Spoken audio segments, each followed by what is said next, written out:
يا مساء الفل عليكم، عاملين ايه؟ وجمعة مباركة عليكم. ما تنسوش ان انتوا تقرأوا سورة الكهف وتصلوا على النبي عليه افضل الصلاة والسلام. طبعا كل ما جمعة بتقدم كل ما بنقدم من شهر الخير شهر رمضان. كل سنة وانتم طيبين، وربنا ان شاء الله يبلغنا اياه لا فاقدين ولا مفقودين.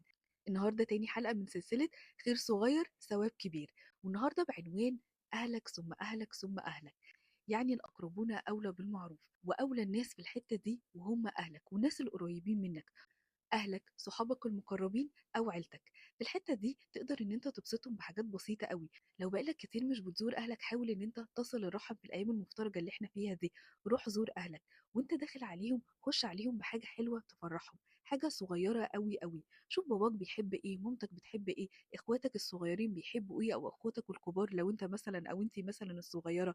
اعملوا حاجه صغيره جدا جدا تفرحهم، هتاخدوا ثواب كبير قوي قوي. حاجة صغيرة بس بيكون الأثر بتاعها كبير قوي عند ربنا سبحانه وتعالى.